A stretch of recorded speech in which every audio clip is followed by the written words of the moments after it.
¿Qué tal amigos de Red de Fútbol? Bienvenidos a este espacio donde de tanto en tanto reaccionaremos sobre hechos puntuales que ocurran como siempre en un campo de fútbol y en este caso en una semifinal de Copa del Rey donde el Atlético de Madrid le ha dado un duro golpe al Barça y le ha ganado 4-0 en su estadio Metropolitano, semifinal de ida de la presente Copa del Rey, donde ya había ganado la ida también, pero como visitante, la Real Sociedad de Pellegrino Matarazzo frente al Athletic Club de Bilbao de Ernesto Valverde en el derbi vasco. Pero este jueves vimos fútbol puro de Copa, y eso fue lo que propuso el Cholo Simeone desde el comienzo. Un fútbol con mucha intensidad, con mucha presencia en el centro del campo, con mucha agresividad a la hora de hacer que el Barça no jugara un partido cómodo y a partir de esa incomodidad que empezara a cometer errores.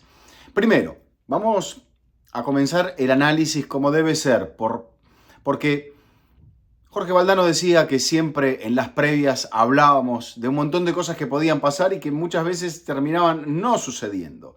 Pero en este caso, creo que la previa vislumbraba algo muy claro. El Cholo tenía un problema. De hecho, tiene dos problemas. Marcos Llorente es su lateral derecho más fiable. De hecho, ha tenido también problemas en el lateral izquierdo donde finalmente Matteo Ruggeri se viene afirmando. Pero ¿qué hizo para este partido? Tenía el problema de la saga central y el problema del centro del campo. Entonces, desplaza a Pubil, que es otro de los laterales derechos que le viene dando buenos partidos, ya lo ha desplazado al centro de la defensa y lo saca a Llorente de la posición de lateral para ponerlo de mediocampista junto a Coque. El Atlético suele jugar casi todos los partidos con una idea de un 4-4-2 y en este caso fue más bien algo parecido a un 4-2-3-1. A veces con Coque como único pivot, con Marcos Llorente como hombre más cercano, pero nunca se juega el famoso dibujo del 4-2-3-1 con los dos mediocentros a la par, sino que uno siempre sale un poco más que el otro, uno se balancea con el otro a la hora del armado de la jugada de salida, etcétera, etcétera, etcétera. En este caso entonces, el Cholo mueve las piezas generando un efecto dominó. Lo coloca a Nahuel Molina, un campeón del mundo, o sea, un futbolista que sabe perfectamente lo que es manejar la presión y que tiene mucha calidad, lo coloca de lateral derecho junto con Pubil, Hansko y Ruggeri, la línea de 4. Después, junto a Coque pone a Llorente. ¿Por qué? Porque ese sector es uno de los que más problemas le ha traído. Problemas que vienen desde la salida de Rodrigo de Paul, que se fue al Inter Miami, y que era muy discutido por parte de la gente del Atlético de Madrid, aún siendo campeón del mundo. En esa posición de Paul empezaron a desfilar varios.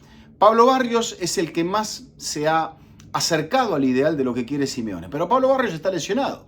Entonces, trae a Johnny Cardoso a principio de la temporada, que no ha tenido hasta aquí el Brasil norteamericano una buena temporada debut, con lesiones y demás, cosa que le ha pasado, los inconvenientes le han sucedido a la gran mayoría de los refuerzos que tuvo el Atlético de Madrid en la ventana del pasado verano.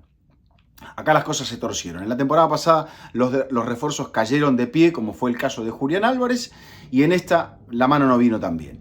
Entonces, el Cholo piensa ¿en qué? En soluciones. Piensa que si no encara bien el partido, ya se queda fuera de todo, no va a ganar nada. Ha tenido otras temporadas, pero esta es particularmente más frustrante para el Atlético de Madrid, porque ha mostrado cosas muy interesantes y hay momentos en los cuales parece no encontrar la solución a problemas relativamente sencillos. El otro día perdió frente al Betis, en casa, cediendo el invicto como local en la Liga. Había perdido frente a Bodo Glimt, también cediendo el invicto como local en la Champions. Y no le podía pasar esto en la Copa del Rey, donde había perdido su último partido frente al Barça en la semifinal de la temporada pasada. Entonces, con Llorente y Coque en el centro del campo, y ahora sí, dándole más pista y más aire sobre la derecha a su hijo, a Giuliano, con Ademola Lookman, incorporación del invierno, con Griezmann, también otra idea del Cholo para esta noche, jugando de media punta, y con Julián. Julián está peleado con el gol, pero no está peleado con el fútbol. Y eso es un punto clave. ¿El Barça qué hizo? Con las ausencias clave de Pedri y de Rafinha, puso el mejor equipo que podía colocar. Joan García, Koundé, Cubarsí, Eric García y Balde. Podemos decir que jugó con una línea de 2 en el centro, juntos, no en la misma línea generalmente, pero sí, con Marc Casado y con Frenkie de Jong, y después con Lamine Yamal a la derecha, con Dani Olmo a la izquierda y con Fermín López de media punta detrás de Ferran Torres. No tenía mucho más tampoco para jugar con. Pudo haberlo puesto a Bernal, diario del lunes, no salió. Coloca la variante una vez que Casado queda amonestado de meterlo a Lewandowski, pero ya no tenía mucho más. Y de hecho los cambios que hace son todos en la línea defensiva. Uno de ellos tampoco le sale bien, Flick, que es el ingreso de Cancelo, que participa negativamente en la jugada de la expulsión de Eric García.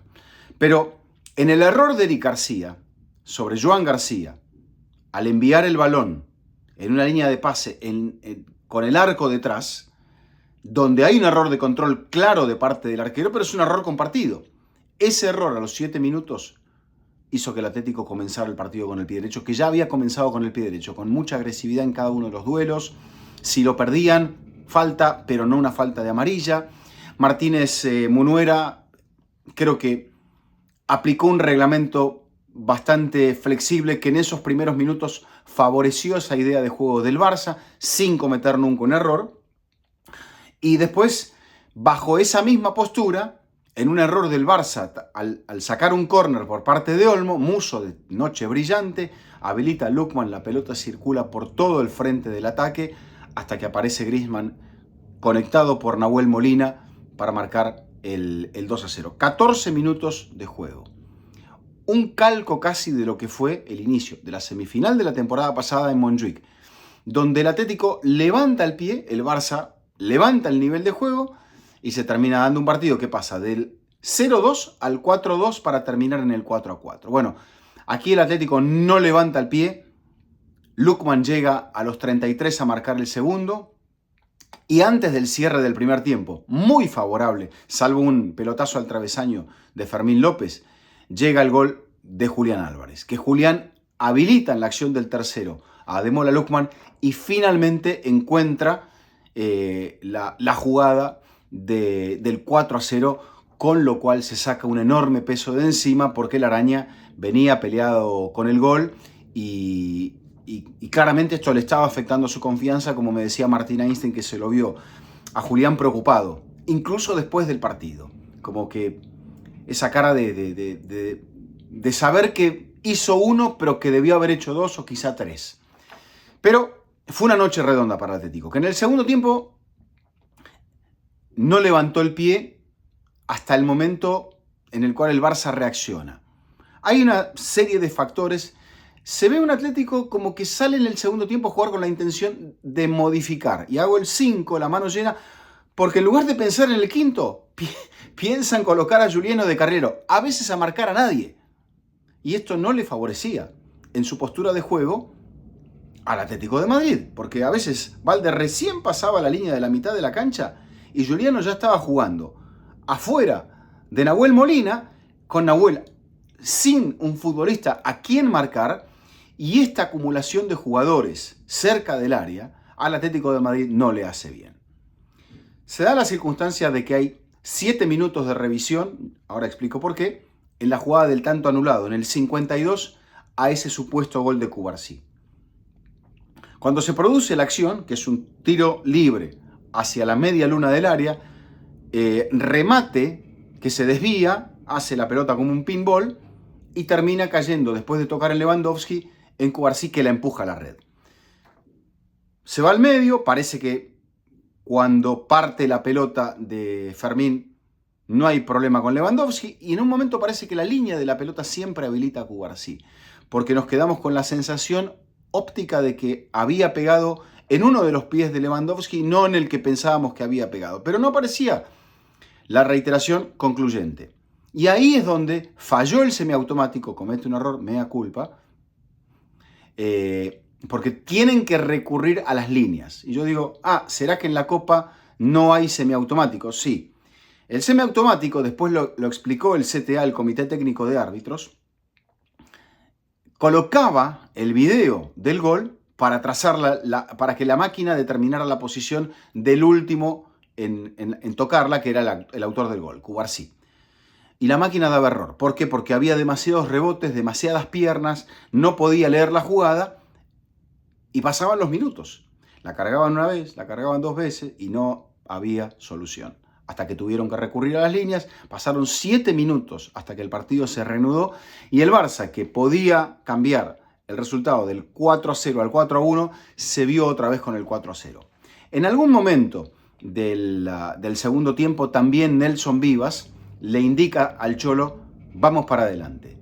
Siente que el Barça ya había apretado algo y que si seguía el Atlético metido atrás, inevitablemente algo iba a pasar. Y que no era un partido todavía para encerrarse.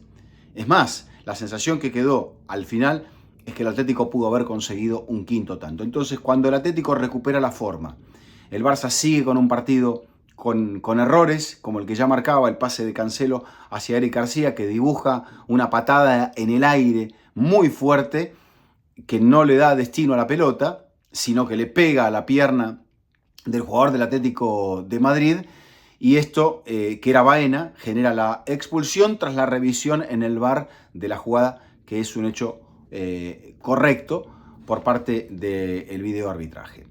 Así, cuando entra Sorloth, el Cholo apela a los cambios, el Atlético sigue con ese tono ofensivo porque había hecho un esfuerzo físico muy grande, con el ingreso de Baena, con el ingreso de Almada, el equipo apareció bien, con el ingreso de Sorloth, con el ingreso de Lenormand. O sea, el Atlético mantuvo el tono y consiguió probablemente su actuación hasta aquí más importante de la temporada. Como partido queda la misma euforia de la jornada de Liga cuando le ganaron el derbi a Real Madrid en el Metropolitano. Pero quizá como instancia, viéndose a 90, salvo que se complique, 120 minutos de la final, es que el Atlético está a eso, a un partido de plantarse para disputar un trofeo, cosa que al cuadro colchonero le vendría muy bien. Así que eso fue un poco lo que ocurrió. La vuelta será el 3 de marzo, el 4 van a jugar en Anoeta la Real Sociedad frente al Athletic Club de Bilbao y para mediados de abril la final del torneo de la Copa del Rey. Así que bueno, síganos aquí con más reacciones, con más contenidos, con qué pasa Inter Miami en Red de Fútbol. Suscríbanse, envíen su comentario. ¿Está en la final el Atlético? ¿Lo puede remontar el Barça? Esto es que veremos una semifinal tan distinta a la otra. Los leemos como siempre en los comentarios. Gracias y hasta la próxima.